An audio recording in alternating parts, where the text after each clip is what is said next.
G'day legends. When was the last time you walked into a pub and ordered a beer without asking 17 questions about hop profiles? Yeah, exactly. Look, craft beer is great, but there was a simpler time.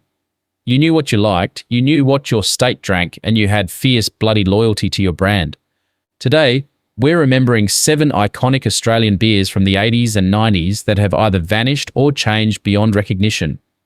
If you remember drinking these at your local or finding empties in your old man's garage, you're a true blue Aussie. Grab a cold one and let's hit the nostalgia feels. Number 7. Tooheys Red Bitter. Have a red instead. Remember that?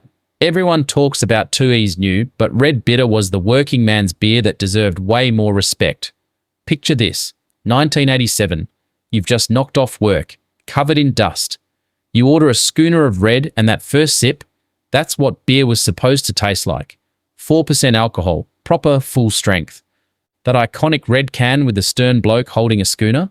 Classic Aussie advertising. No pretense, just a bloke and his beer. Red represented honest, no bullshit beer culture. Tradies, mechanics, factory workers, all with a red in hand. My old man kept cases in the garage. Saturday mornings, working on the Holden, he'd crack one open around 11. Sometimes he'd let me have a sip. Tasted rubbish to teenage me, but now, I'd do anything to share another red with him. It's technically still around in 30-can blocks, but you won't find it on tap. Another victim of the market wanting lighter lagers. But if you shared a red with your old man while he cursed at a seized bolt, you know what I'm talking about. Number 6. Powers Bitter. September 1988. Queensland publican Bernie Power launches his own beer to take on the big boys. And get this, they completely ran out on the first day. By Anheuser-Busch standards, it was one of the most successful brand launches in the world. Why did Queenslanders go mad for it? Simple. Bernie was a local bloke taking on Carlton and Tooth. That's Queensland's underdog spirit right there. Every schooner was a middle finger to the big breweries. The beer was smooth, perfect for Brisbane summers. But more than taste, it was Queensland pride in a glass. Powers became a folk hero. The logo was everywhere across the state. Then in 1993, CUB bought the brewery. Powers gradually disappeared. CUB brought it back in 2021 as Powers Ultra Smooth Lager. But it's not Bernie Powers beer anymore. It's just another corporate brand. If you drank Powers in the late 80s, you weren't just drinking beer. You were part of a movement. Number 5. Resch's Dinner Ale. The beer your dad drank, and his dad, and probably his dad before that.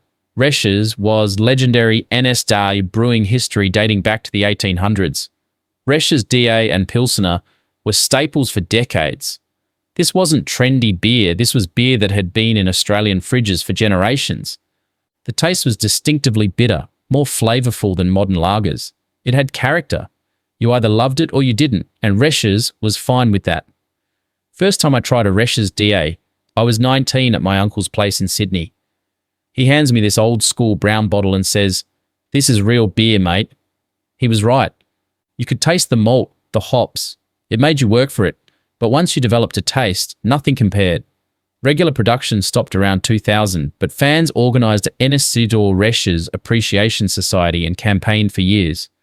CUB eventually brought it back as Resch's Real Lager. But every true Resch's drinker will tell you it's not quite the same as that DA your old man drank in 1985. Number 4. Tooheys Flag Ale. One of the longest running beers in NSW. From the early 1900s to the 1980s, nearly a century. Flag ale was darker and fuller flavoured than lagers. It was an actual ale with richer, maltier taste. This was beer you'd see your grandfather drinking while watching the cricket. He'd nurse a bottle for the entire session. That was drinking culture, the ritual, the taste, the tradition. My grandfather was a flag ale man. Wouldn't touch lagers, said they had no character. When I asked why he liked it, he said, "Because it's beer, boy. Real beer, not that fizzy cold water." As taste shifted to lighter lagers in the 80s, darker ales seemed old-fashioned. Tooheys discontinued Flag to focus on new and old. Flag ale proved Aussie drinkers once appreciated complex, flavourful beers. We had diverse beer culture beyond just lagers. Then we lost it. Number 3. Foster's. Foster's, Nobody drinks that, right now, but here's the crazy part. By the late 1980s, Foster's was Australia's best-selling beer. Let that sink in. Early 80s, CUB repositioned Foster's as the Australian beer. Massive marketing. Grand Prix, Olympics, AFL. Paul Hogan as the face. Foster's Australian for beer. And it worked. Walk into any pub late 80s, you'd see blokes drinking Foster's. It genuinely felt like Australia's beer. I remember the logo everywhere. It wasn't a punchline yet. But Aussies are territorial about beer. Queenslanders drink XXX, Victorians drink VB. When Foster's pushed too hard as the Australian beer, people pushed back. They retreated to state brands. Then Foster's exploded in the UK. It became the beer for tourists. Aussies started seeing it as exported, not what we drank. By the late 90s, Foster's lost its status. Today, it's Australian everywhere except Australia. If you drank Foster's in the 80s, you weren't drinking tourist beer. You were drinking Australia's top seller. Things just changed bloody quickly. Number 2. Matilda Bay. Australia's first craft beer revolution before craft beer was even a thing. Early 80s Perth. The market is dominated by lagers. Then Matilda Bay brews a German-style wheat beer. Cloudy, served with orange, completely different. Traditional drinkers thought it looked wrong. Mate, this beer's off. The banana and clove flavours confused people, but for those who got it, revelation. First time I tried Redback, around 1991, my mate orders this cloudy beer with orange. I'm looking at him like he's lost it. Just try it, he says, and wow, actual flavour, character, not just cold lager. This was interesting beer. Redback introduced Aussies to the idea that beer could be more than lager. Matilda Bay also made Fat Yak, Bee's Knees, Dog Bolter. They proved we could brew world-class beer beyond lagers. Foster's bought them in the early 90s. Still good beer, but lost some craft credibility. Redback's hard to find now, overshadowed by the craft explosion. But every craft beer you drink today owes something to Redback. It was the pioneer that proved it could be done. Number 1. Tooheys Oatmeal. The most forgotten beer on this list, and it's number 1 because it represents everything we lost. Tooheys Oatmeal Stout was a mainstream beer from a mainstream brewery that lasted decades. Rich, creamy, complex stout made with oats, and people drank it regularly. Imagine if Tooheys released a proper stout today alongside their lagers. People would think they're mad, but there was a time when mainstream breweries made different styles. When pubs had lagers, ales, and stouts on tap. Smooth, slightly sweet roasted coffee and chocolate flavours. Perfect for cooler months.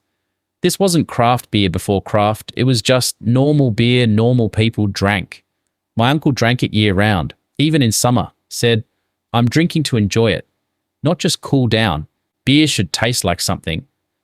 That attitude used to be normal, not elitist, just how people approached drinking.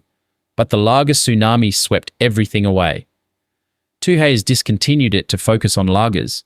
Makes business sense, but we lost a whole tradition. Finding a bottle today would be buried treasure. It proved mainstream Aussie breweries could make complex dark beers, that we had diverse beer culture, and we lost it. These beers weren't necessarily better than today's craft offerings. They probably weren't. But there was something special about that simplicity. You knew your beer, your state's beer, your old man's beer. Drop your memories in the comments. What was your beer? Got old photos or cans in the shed? Share them. If you enjoyed this nostalgia trip, hit like and subscribe for more Aussie throwbacks, old TV shows, discontinued foods, forgotten brands. It's all coming. I'm going to crack a cold one now. Not sure what, probably something that didn't exist in the 90s. But I'll raise it to the beers we lost and the memories they gave us. Cheers, legends.